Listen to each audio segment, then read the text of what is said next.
Selamat pagi pemirsa, pada kesempatan kali ini saya sedang berada di Kabupaten Sumedang. Nah, di Kabupaten Sumedang ini telah terjadi bencana longsor, tepatnya di Desa Pangarsi. Baik, sekarang saya akan berbicara dengan salah satu petugas BNPB yang menangani kasus longsor ini. Baik, pemirsa, sekarang saya sedang berbicara dengan Bapak Perio. Nah, Bapak boleh diceritakan bagaimana longsor ini dapat terjadi? Boleh. Jadi tanggal 9 Januari kemarin tuh BNPB dapat kabar tiba-tiba katanya longsor telah terjadi di desa. Nah, mendengar kabar itu, kami dari BNPB langsung mengerahkan semua petugas yang standby untuk melakukan operasi mitigasi dan penanggulangan bencana. Nah, setelah kami ke sana, kami tentunya meneliti apa nih yang terjadi, apa faktornya dan lain-lainnya seperti itu ya. Nah, setelah diteliti lebih lanjut lagi, ternyata pada saat itu cuaca memang menunjukkan pertumbuhan awan hujan yang cukup intens. Nah, sehingga terjadi hujan yang sangat lebat. Nah, air hujan tersebut meresap ke dalam tanah dan lalu menambah bobot tanah tersebut. Nah, ternyata air tersebut menembus sampai tanah kedap air yang berperan sebagai bidang gelincir. Nah, akibatnya tanah di sana tuh jadi licin. Nah, dan tanah pelapukan di atasnya itu ya bergerak mengikuti lereng dan keluar lereng. Nah, dan itulah longsor tersebut terjadi begitu. Oh, mungkin jadi banyak sekali faktor ya gitu ya, salah Betul. satunya faktor cuaca juga pemirsa. Ya. Baik, selanjutnya berdasarkan faktor terjadinya longsor tersebut, kira-kira longsor ini disebabkan oleh mayoritas faktor manusia atau faktor alam ya? Oh ya, sebelum kita ngomongin faktor alam sama manusia, tim BNPB juga sudah melakukan kajian lokasi ini. Nah, di sana tuh memang kondisi geologinya memang zona kerentanan gerakan tanah yang kategorinya sedang sampai tinggi. Nah, karena itulah longsor di sana tuh rentan terjadi nih. Nah, kalaupun warga mengetahui sebenarnya kerusakan ini dapat diantisipasi untuk terjadi. Tapi ya yang namanya yang sudah terjadi ya bagaimana lagi gitu. Jadi kami dari tim BNPB akan fokus untuk pemulihan dulu saja. Nah, masuk ke pertanyaan yang tadi, memang banyak sekali faktor yang menjadi pengaruh terhadap terjadinya longsor ini. Saya sebagai petugas BNPB menyadari bahwa faktor-faktor alami yang seperti curah hujan yang tinggi yang seperti saya katakan tadi dan topografi yang tidak stabil memang dapat memicu terjadinya longsor di Kabupaten Sumedang tersebut. Nah, namun betul sekali selain faktor alam juga ada faktor manusia. Nah, faktor manusia ini apa? Faktor manusia ini berkontribusi terhadap terjadinya bencana longsor di wilayah tersebut. Seperti contohnya kalau kita lihat ada praktik penggundulan hutan. Nah, praktik penggundulan hutan yang tidak terkontrol dan pembukaan lahan pertanian di daerah lereng bukit tersebut tanpa mengikuti aturan yang berlaku atau standar-standar yang bagus, itu dapat memperburuk kondisi stabilitas tanah di sananya. Nah, kami di BNPB itu akan terus berupaya memberikan edukasi dan sosialisasi kepada masyarakat tentang pentingnya menjaga lingkungan serta mengurangi praktik-praktik yang dapat memperparah kondisi tanah sehingga longsor ini dapat kita minimalisir agar tidak terjadi lagi. Nah, kami juga berharap melalui kerjasama dari pemerintah, warga bersama dengan institusi-institusi seperti kami semoga dapat mengurangi risiko terjadinya bencana longsor di Kabupaten Sumedang ini ataupun daerah-daerah lainnya di Indonesia.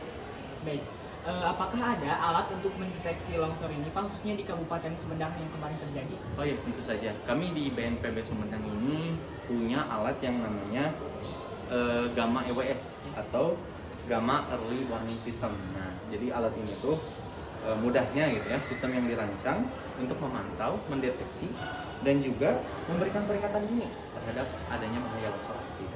Oke. Baik, terima kasih Bapak Perio atas kesempatannya. Baik, selanjutnya pemirsa di sini saya akan berbicara dengan Bapak Najmi, salah satu anggota dari BNPB juga. Sekarang saya bersama dengan Bapak Najmi. Apakah bentuk kerusakan yang timbul karena longsor ini? Baik, bentuk kerusakan yang ditimbulkan akibat longsor kali ini ada 2 hektar area persawahan yang rusak parah karena tergerus oleh tanah longsor tebing setinggi 150 cm dengan lebar 80 meter. Sebagai informasi, boleh diceritakan ciri-ciri suatu tanah longsor supaya masyarakat dapat mengetahui bagaimana apabila akan terjadi longsor ini. Ya, seperti munculnya retakan pada lereng setelah hujan, kerikil berjatuhan tebing terlihat kurang kokoh atau rapuh, tiba-tiba muncul mata air baru, dan pepohonan kelihatan mirip. Baik, pemirsa, selanjutnya di sini saya akan berbicara dengan salah satu petugas BNPB juga. Di sini saya akan berbicara dengan Ibu Nafisa. Baik, Ibu, apakah ada tempat lain yang rentan terjadinya bencana longsor ini yang selain di Kabupaten Sumedang ini, khususnya yang ada di seluruh Indonesia? Ya, baik, mungkin akan banyak terjadi longsor di daerah katalan, persawahan, dan perladangan. Dan di daerah yang memiliki lereng yang terjal. Contohnya di sepanjang Bukit Barisan Sumatera, Jawa bagian tengah, bagian selatan, Sumatera, dan juga Bali. Oke, apa yang perlu masyarakat siapkan untuk menghadapi bencana alam longsor ini, Bu? Yang perlu kita siapkan adalah waspada terhadap curah hujan yang tinggi, dan apabila Anda berada di rumah dan terdengar suara gemuruh, segera keluar dan cari tempat yang lapang. Baik, terima kasih. Baik pemirsa, selanjutnya di sini juga saya akan berbicara dengan Ibu Chelsea. Nah, Ibu Chelsea ini adalah salah satu petugas dari BNPB. Baik, menurut Ibu, apakah yang perlu dilakukan masyarakat untuk mengurangi resiko longsor ini sehingga apabila longsor terjadi, korban longsor ini dapat diminimalisir? Tentunya ada beberapa upaya yang harus dilakukan masyarakat untuk mencegah bencana longsor ini ya.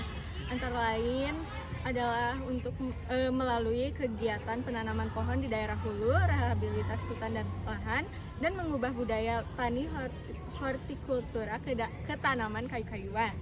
Nah, hal yang penting diperhatikan sebagai solusi pencegahan bencana adalah kerjasama dan pembagian peran antar instansi dan individu, peduli dan bertanggung jawab terhadap lingkungan. Oke, meskipun ini bencana alam, tapi apakah ada hikmah dari bencana ini, Bu? Tentunya banyak ya, di samping banyaknya dampak negatif dari tanah longsor ini, banyak hikmah yang bisa kita petik. Mungkin diantaranya kita bisa lebih meningkatkan kesadaran diri akan bahaya-bahaya bencana alam seperti tanah longsor ini. Tanah longsor ini juga dapat meningkatkan rasa kepedulian kita terhadap korban. Kita juga akan senantiasa waspada dan siaga sehingga mengurangi kebiasaan yang mungkin dapat menyebabkan longsor ini.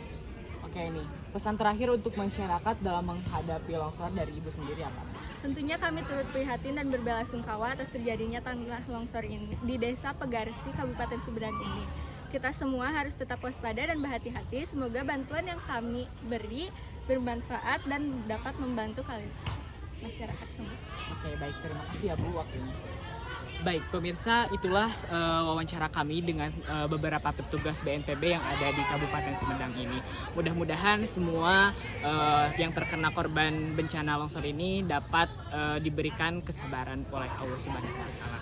Terima kasih. Wassalamualaikum warahmatullahi wabarakatuh.